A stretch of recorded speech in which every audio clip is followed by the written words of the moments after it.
The shepherd's way.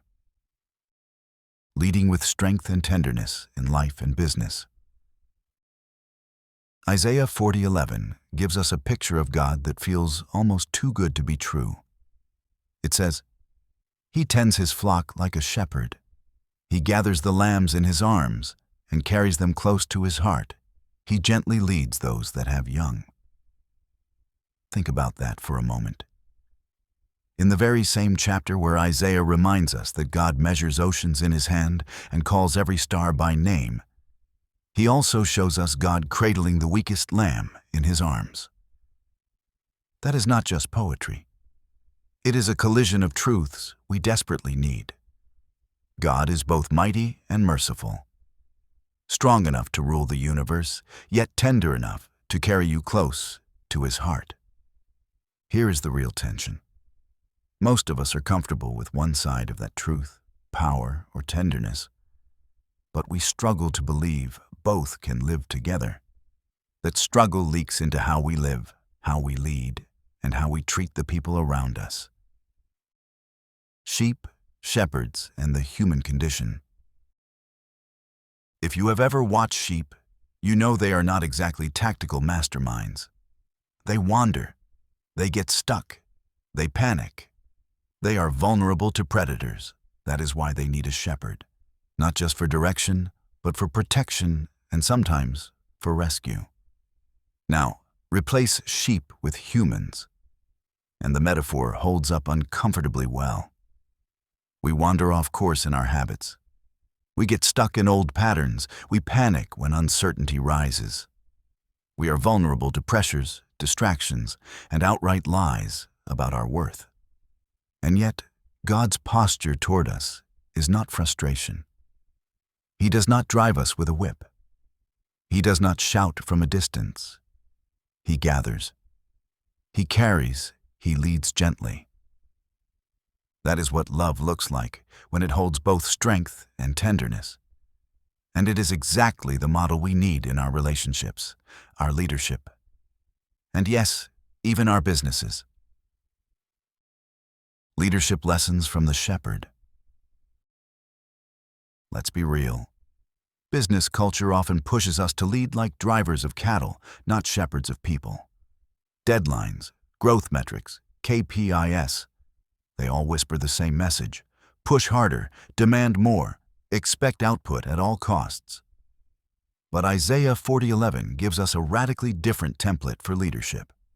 A shepherd is strong enough to fend off wolves and carry a wounded sheep, but gentle enough to nurture and guide the weak.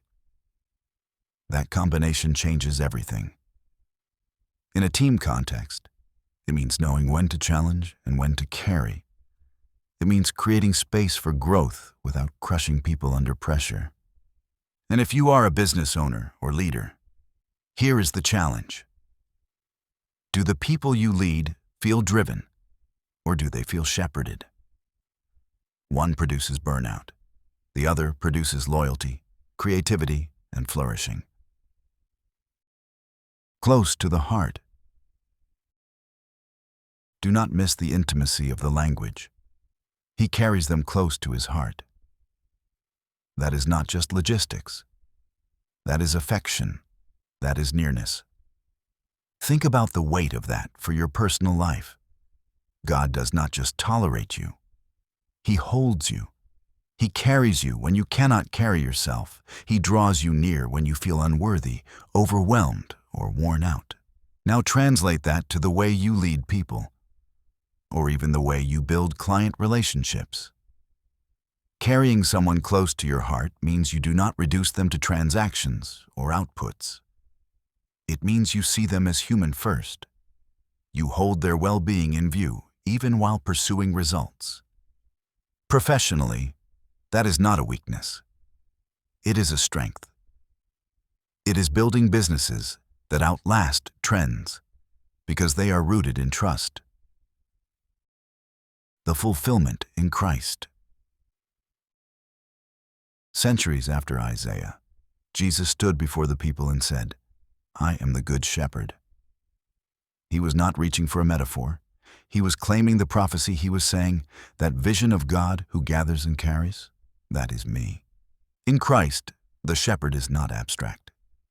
He is embodied. He literally walked with his sheep, lifted them out of shame, carried them in forgiveness, and led them into green pastures of life with God. That is not just theology. It is the ultimate leadership example. When Jesus leads, he does not demand more than you can give.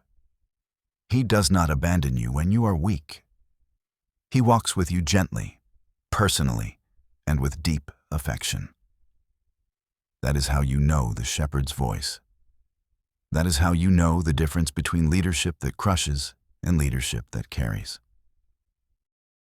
Life and business application. Here is where this lands for you today. Spiritually, you need to internalize the truth that God is both strong and tender. He is not evaluating your performance from a distance. He is carrying you close to his heart. That is your identity. Carried, loved, shepherded. Relationally, you are called to reflect that same shepherd heart toward others.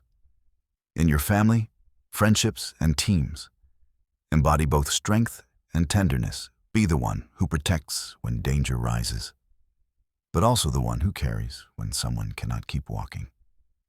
Professionally, this is a leadership reset. Stop thinking of yourself as a driver of cattle and start seeing yourself as a shepherd of people.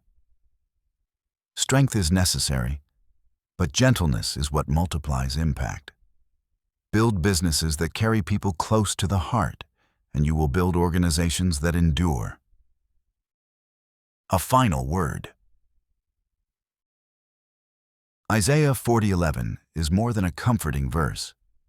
It is a vision of God's character and a blueprint for how we should live and lead. Powerful enough to rule the universe. Loving enough to carry you close to his heart. That is the shepherd's way. And if you let it shape your faith, your relationships, and your leadership, you will discover a freedom and effectiveness the world's systems can never offer. The question is this: are you willing to be carried so you can learn how to carry others?